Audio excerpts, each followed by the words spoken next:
बड़े अच्छे लगते हैं। A product by Johnson paints और बिहार सरकार द्वारा मान्यता प्राप्त संस्थान Krishna institute of nursing and paramedical sciences, Samastipur, Bihar.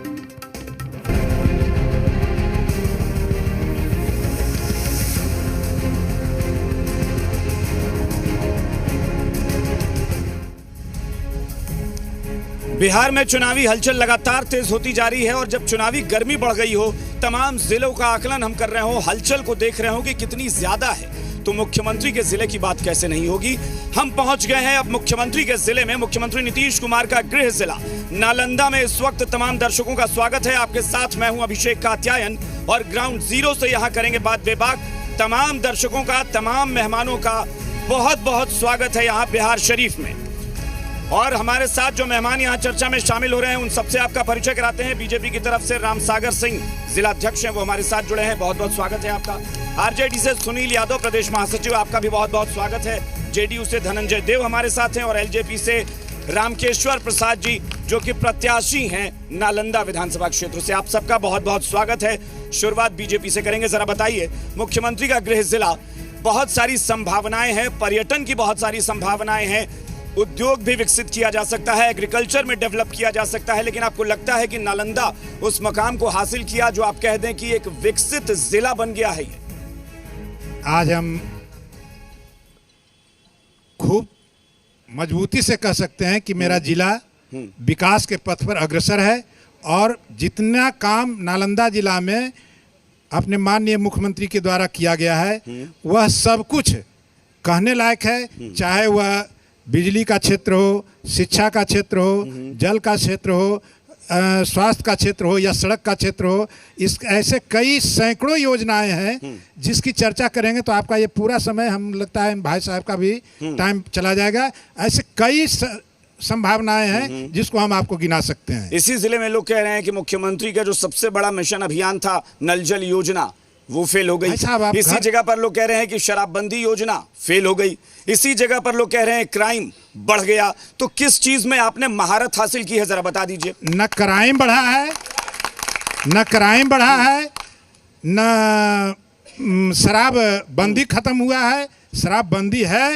और जो शराब का बिजनेस करते हैं, जो शराब कहीं से लाकर बेचते हैं, उनका आप देख रहे हैं कि पकड़ा करके जा भी रहे हैं। ये कहिए ना कि शराबबंदी, पहले ऐसे बोल दीजिए कि शराबबंदी ऑफिशियली बिकती थी, अब अनऑफिशियली शराब बिक रही है। नहीं, ऐसा नहीं। ये कहिए कि पहले शराब सबके सामने बिकती थी, अब पर्दे के पीछे चलता है सब कुछ। कहीं उसके लिए अपराधियों के लिए यहाँ कानून की व्यवस्था है। और एक बात तय है कि यहाँ कानून का राज है, कानून के राज में सब कुछ कानून के हिसाब से। आरजेडी से मैं प्रतिक्रिया लूंगा। मैं आप सबसे कहूंगा कि माइक हाथ में लेकर रखें, न लगता है कि शायद आप ढीले पड़ रहे हैं। तो जरा बताइएगा मुझे कि क्या आपको लगता है कि जो दावा किया जा रहा है मुख्यमंत्री के गृह जिले में, वाकई उस मुकाम को, उस तरक्की को हासिल कर गया है यह जिला? सबसे पहले नालंदा की धरती पर मैं आपका स्वागत करता हूं जी। हम जहां तक राजनीतिक गुरु से सीखा था कि सत्य बोलना चाहिए और सत्य के अनुरूप से ही चलता हूं। हम क्या ऑडियंस पर्सन भी अगर दिल पर हाथ रख करके बोले कि यहाँ शराब नहीं बिकता है तो या तो मैं राजनीति छोड़ दूंगा। अरे शांत रहो यार, शांत रहिए।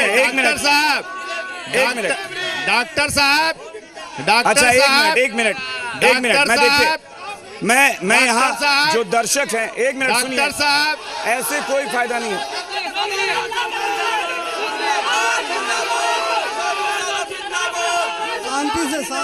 सुनिए, आप सबसे सुनिए, आप सबसे एक मिनट रुकिए। अरे एक मिनट रुकिए। अरे एक मिनट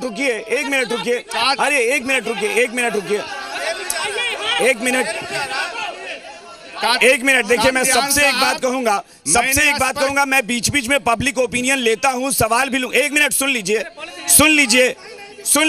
लीजिए। मैं पब्लिक ओपिनियन भी लूंगा, सबके पास सवाल भी लेने आऊंगा और बीच बीच में एक साथ भी पूछूंगा कि एक आवाज में बोलिए, लेकिन एक बार बोल के शांत हो जाइए। आप किसी के मुंह में घुसकर उसकी जुबान, आप अपनी बात नहीं कहवा सकते, इसलिए जो कह रहा है उसको कहने दीजिए। आप अपनी बात तब कहिए जब मैं माइक लेकर आऊं। जी आप कहिए। मैंने कहा था कि जितने भी ऑडियंस पर्सन खड़े हैं वो दिल पर हाथ रख करके कहें कि शराब नहीं बिकता है। बिकता है। चलिए ठीक है, मैं एक बार सुनिए, फिर वही आप कर रहे हैं, फिर आप वही कर रहे हैं, शोर मचा रहे हैं। मैं कह रहा हूं कि एक बार में बोल दीजिए, बात खत्म। मैं एक बार चाहूंगा कि सिर्फ एक बार में, उसके बाद शांत हो जाना है। एक बार कस के बोलिए, शराबबंदी सही है लागू या नहीं हुई है लागू?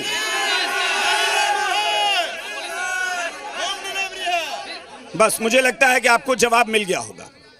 अगर होम डिलीवरी जैसा शब्द जुड़ जाए शराब के साथ, पीछे जाइए प्लीज, रुकिए। हाँ बताइए, आपसे पूछ रहे हैं, बताइए जी। होम डिलीवरी जैसा शब्द जुड़ा है शराब के साथ। अब हमको जो होम डिलीवरी की बात करते हैं, क्या हमको डिलीवरी ला करके दे सकते हैं? यदि डिलीवरी ला करके दे तो हम उनको कहेंगे कि यहाँ चल। अब आप कल होके कह दीजिएगा कि जरा कोई पुलिस में थाने में लाके शराब दे जाए। बताइए, अजीब सी बात कर रहे हैं, मजाक कर रहे हैं, मजे ले रहे हैं क्या? मतलब क्या है? मतलब इतने बड़े बुंदे का आप मजाक बना रहे हैं। हाँ नहीं, थाने में जाके कोई शराब थोड़ी ना देगा कि गिरफ्तार हो। जब बात कर रहे हैं होम डिलीवरी तो वही हुआ। आप कह दीजिए कि मतलब डिलीवरी का मतलब हाँ, आप कह दीजिए कि नहीं, जहाँ सत्ता में लोग बैठे हैं वहां लाके शराब दे जाए। ऐसा नहीं होता, छुप कर शराब ऐसे नहीं बिकती। शराब यहाँ नहीं बिकती है। आप जरा बताइए, ये शराबबंदी कैसी है भाई कि होम डिलीवरी है? ये किस तरह की शराबबंदी है? देखिए, बिहार में पूर्ण रूपेण शराबबंदी है, और कुछ लोग जो असामाजिक तत्व हैं वो कहते हैं, विपक्ष का तो काम है कहना, अगर शराब चालू है तो मैं दावे के साथ कहता हूं, अब मैं दावे के साथ कहता हूं कि जो लोग कह रहे हैं कि शराबबंदी नहीं है, तब अध्यक्ष जी ने ठीक कहा कि शराब उपलब्ध करा के बताएं। जो लोग दोषी रहेंगे, ये कानून का राज है, सुशासन की सरकार है, जो पकड़ाएंगे जेल जाएंगे, चाहे वो जनप्रतिनिधि क्यों ना रहे। ठीक है, आप बताइए भाई, ये आप बताइए जरा, नालंदा में जो बड़े मुद्दे हैं जो उठ रहे हैं, शराबबंदी का मुद्दा हो, नल जल योजना का हो, क्राइम का हो, आपको लगता है कि ये मुद्दे हैं, और हैं तो कितने हैं प्रभावशाली?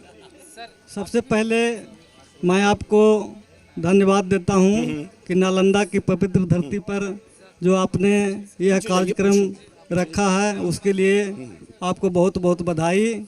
और मैं सबसे पहले लोक जनशक्ति पार्टी का एक प्रत्याशी भी हूं, नालंदा विधानसभा क्षेत्र से चुनावी मैदान में भी हूं। और सबसे पहले मैं स्वर्गीय राम विलास पासवान जी को बिहार की तमाम जनता की ओर से श्रद्धा सुमन अर्पित करता हूं।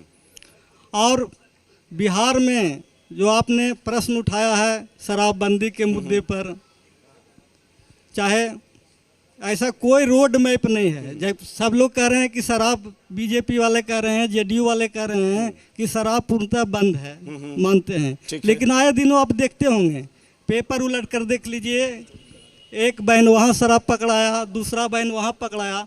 आखिर नए शराब यहाँ मिलता है, नहीं बिकता है, तो आखिर पकड़ा क्यों रहा है? कहाँ से शराब आ रहा है?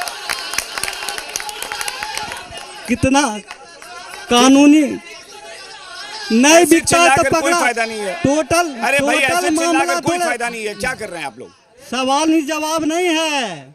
बिहार में शराब बिकता है, ये आप ठीक है। दिल पर अब हाथ रख के बोलिए। चूंकि यहाँ पर जनता आई है तो मैं जनता से सवाल लेना शुरू करूंगा, लेकिन उससे पहले मैं सबसे कह दूं, मैं सबके पास तभी आऊंगा कि जब आप लोग नारेबाजी नहीं करेंगे। जनता बनकर सवाल पूछिए, अगर कार्यकर्ता बनकर पूछेंगे तो ये कभी जवाब नहीं देंगे आपको, क्योंकि इनको यही चाहिए। ये तमाम सियासी दल जो हैं, किसी के भी आप कार्यकर्ता बनकर आएंगे ये जवाब नहीं देंगे। जनता बनिए, जवाब देने पर मजबूर होंगे ये। इसलिए मैं सवाल शुरू करता हूं, इधर से पहले शुरू करता हूं। जी बताइए, मुद्दा क्या है आपके हिसाब से? हम जो यहाँ पर राजद के लोग और एलजेपी के लोग जो सवाल उठा रहे हैं, हम कहना चाहते हैं इन लोगों से कि इन लोगों ने 15 साल पति पत्नी मिलकर सरकार चलाए, रसातल में ढकेल दिए बिहार को, गरीबों को बिना घर का रखे लूटे पूरे पटना। मुद्दा ये है, मुद्दा क्या है? मुद्दा यही, मुद्दा पति पत्नी है कि कुछ और? नहीं, मुद्दा पति पत्नी भी है, और उनके बच्चे जो आज नेता लेके आ रहे हैं बिहार में, कह रहे हैं कि हमें गद्दी दीजिए। क्या बीजेपी के कोई नेता के बच्चे नहीं होते सियासत में? अरे सीधे मुद्दे पर आइए, पॉलिटिक्स मत कीजिए, मुद्दा बताइए क्या? पॉलिटिक्स सवाल राजनीति का है तो मुद्दा बताइए ना, आप मुद्दा बताइए। यही है कि महागठबंधन के पास कोई भी ऐसा नैतिकता नहीं बचा है उनके पास चुनाव में आने के लिए, और उनको अभी भी चुनाव से बहिरंग वापस जाना चाहिए। उनको चुनाव लड़ने का कोई नैतिकता नहीं है। लोकतंत्र का इन्होंने हत्या किया। ये आप तय करेंगे, आप तय करेंगे। हाँ बताइए, मुद्दा क्या है? यहाँ पर डिबेट पर बैठे गैर भाजपा के जो लोग हैं, उनसे एक सवाल है कि अति पिछड़ा से संबंधित एक लोक कल्याणकारी योजनाओं का नाम अपने 15 साल के शासन का बता दें। आजीवन बताइए। चलिए, मैं ये आप आरजेडी और कांग्रेस से वाकई मेरा सवाल होगा ये कि एक बड़ा एलजेपी से भी मेरा सवाल होगा कि एक आरोप लगता रहा है कि पिछड़ों का सबसे ज्यादा शोषण हुआ आरजेडी शासन में। ये आरोप लगाते हैं लोग, जैसे ये सवाल भी उठ रहा है। क्या आप मानते हैं कि ये कहीं कुछ गलती रह गई? क्योंकि तेजस्वी यादव कई मौकों पर कहे हैं कि हो सकता है कुछ गलती हुई है, उसके लिए मैं माफी मांगता हूं। तो वो गलती क्या थी? गलती क्या थी, किसका चीज का माफी मांगे? लेकिन जहां तक अति पिछड़ों की बात है, अगर हमारे लालू प्रसाद यादव जी 15 साल शासन नहीं करते तो जितनी आवाज में दलित, पिछड़ा और शोषित बोल रहे हैं, इनका कहीं जुबान नहीं खुलता।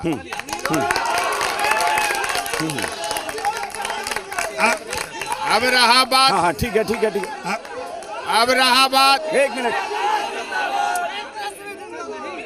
मिनट।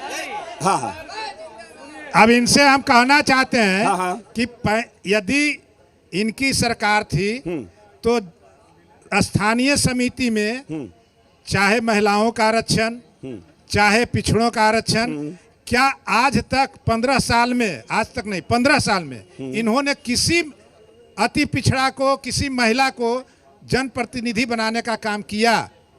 जवाब दीजिए। नहीं है। हाँ, जनप्रतिनिधि बनाया गया। हाँ। ऐसी बात नहीं है, लेकिन जिस सत्ता और शासन के हिसाब से। क्या आपको लगता है कि अति पिछड़ा शब्द देकर मुख्यमंत्री ने आपके हाथ से वो गेंद छीन ली, जिसकी बदौलत आप सत्ता में पहुंचते?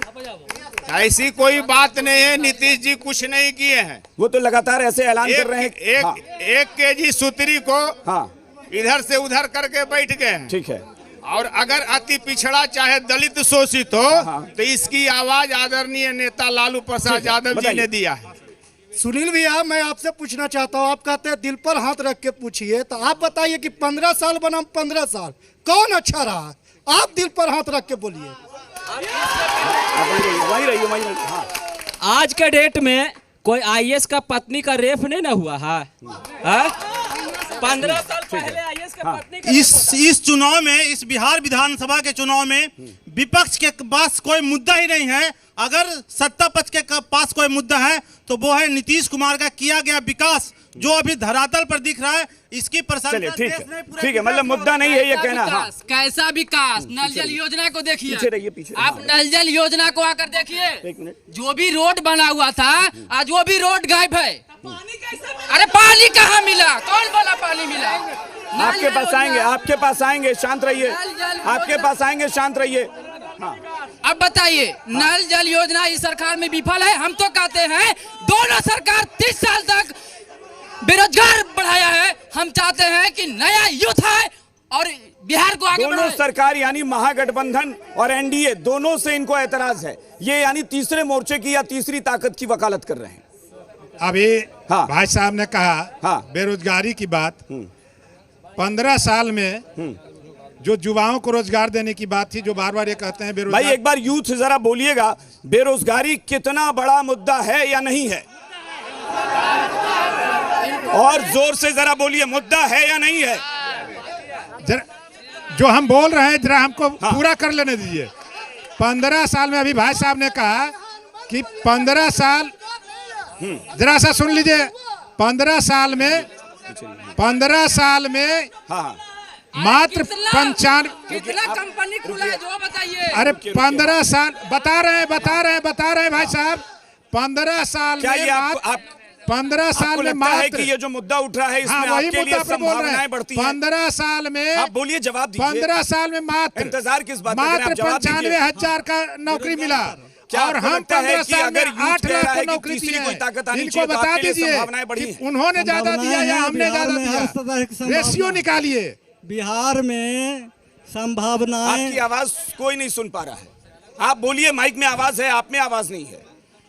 बिहार में अपार संभावनाएं हैं, उसको विकसित करने की जरूरत है। हाँ। बिहार में अपार संभावनाएं हैं, लेकिन उसको विकसित, किसी भी क्षेत्र में बिहार के अंदर कोई रोड मैप आज तक तैयार नहीं किया गया।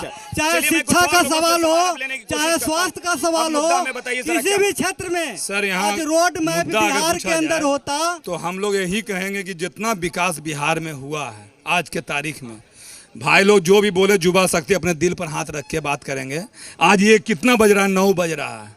ये सबसे बड़ा विकास का मुद्दा है कि आज 9 बजे भी हम डिबेट कर रहे हैं। अगर डिबेट कर रहे हैं तो ये सबसे बड़ा विकास है, नहीं तो ये 9 बजे चेहरा हम नहीं दिखा सकते थे। आज से 15 साल बाद जब आप कहेंगे तो आप ये कहेंगे कि 12 बजे भी मैं खड़ा हूं। हो सकता है आपके घर का भी स्टैंडर्ड, लिविंग स्टैंडर्ड जो है ना, वो 15 साल में बदला होगा। इसको विकास सिर्फ इसी को नहीं कहते, विकास में बहुत सारी और चीजें होती हैं। विकास किसे कहते हैं सर? हम विकास उसी को न कहेंगे। 9 बजे आप यहाँ खड़े हैं, ये विकास है। बात सुनिएगा सर, आप बोल रहे हैं विकास के बारे में, तो आज युवा अपने आप विकास है। नहीं, मैं तो कल फिर 10 बजे बाहर खड़ा हो जाऊंगा, कहूंगा 24 घंटे में विकास और बढ़ गया। तो अगर हम खड़ा हो जाएंगे तो रहिएगा, खड़ा लाने होने लगा तब ना बोलिएगा। तो फिर भाई आपके लिए सिर्फ यही मुद्दा है, आपके लिए पानी मुद्दा पानी सब घर घर पहुंच, कहाँ घर घर पहुंचा है? कहाँ घर घर पहुंचा है? आप मेरे साथ चलिए, आप बताइए घर घर में पानी पहुंच गया। मेरा सवाल सर राष्ट्रीय जनता दल के प्रवक्ता से है। आपने आयात करके उम्मीदवार यहाँ बनाया, क्या संगठन में आपके कोई कार्यकर्ता नहीं बचे थे जो बिहार शरीफ विधानसभा में चुनाव लड़ सकते थे? अब जरा महिलाओं से पहले जब जंगल राज था तो हम लोग महिला 6 बजे के बाद मतलब रोड पर निकालना एकदम हम लोग के अथी होता था। अब अभी है कि 9 बजे 10 बजे 11 12 बजे रात में भी गली पार कर देते हैं पूरा पर्स लेके, तो हम लोग के कोई एकदम मुट्ठी पहन के। यानी आपको लगता है महिला सशक्तिकरण बहुत हुआ है? लड़की के भी आजकल स्कूल जाने में सुविधा हो गया, दूर भी गांव से। आप बताइए। महिला सशक्तिकरण पे बहुत ज़्यादा काम किया गया है नीतीश कुमार के द्वारा। स्कूल में शिक्षा पर साइकिल हो गया और लड़की लोग को पास करने के बाद 10,000 रुपया मिलता है। उसके अलावा और हर जगह अभी मुख्यमंत्री नीतीश कुमार ने ऐलान किया है कि इंटरमीडिएट पास करने पे 25,000 और ग्रेजुएशन करने पे 50,000 की राशि महिलाओं को मिलेगी, लड़कियों को।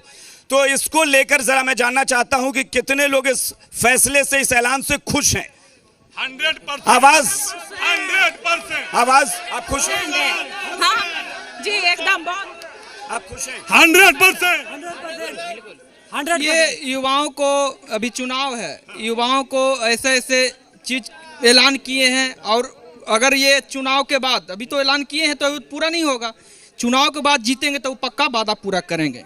ये मुझे जीतेंगे तब आपको शक है? देखिए, शक, हम एक युवा भी हैं, एक राजनीतिक पार्टियां से भी, हम सच्चाई बोलते हैं क्योंकि हम आगे भविष्य में रहा है, हम सच्चाई बोलते हैं। नीतीश जी के प्रति एंटी कैंपेन है, ये मैं सच्चाई दम के साथ बोलता हूँ। ये बहुत विकास अलग चीज है, और यहाँ पर जो जमीनी हकीकत है मैं बताता हूँ। नीतीश जी के प्रति एंटी कैंपेन है। क्यों कैंपेन है? कि नीतीश जी, अरे भैया हम, ये आप एक मिनट, ये जवाब दीजिए इसका। ये यूथ कह रहा है कि है उनके खिलाफ माहौल बन रहा है धरातल पर, क्यों? यूथ एक मिनट सुन लीजिए। यूथ जितना इस सरकार, हाँ सुन लीजिए, हाँ, तो 40% वोट अच्छा, एक मिनट देखिए, यूथ जितना इस सरकार में खुश है, आप देख लीजिए। 7 निश्चय में एक निश्चय कुशल युवा कार्यक्रम, जिसके तहत युवाओं को प्रशिक्षण दे करके, उसको अनुदान दे करके, उसको आत्मनिर्भर बना करके उसको रोजगार देने का सरकार काम कर रही है।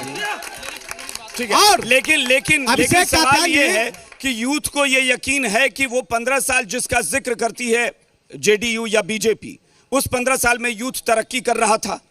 देखिए, अगर 1905 से 2004 के बिहार को लेते हैं, ठीक है, तो अगर कहीं बाहर हम लोग जाते थे, तो बिहारी कहलाना अपमान होता था। अगर कोई कह देता था बिहारी है तो उसका अपमान किया जाता था। चूंकि ब्रेक का वक्त है, लेकिन ब्रेक से पहले मैं चाहूंगा कि यूथ अपनी आवाज में, हाँ फिर आ रहे हैं भाई, ब्रेक है, फिर लौट रहे हैं। मुझे ये बताइए यूथ, एक बार जोर से बताइए, क्या भरोसा है नीतीश सरकार पर या परिवर्तन पर?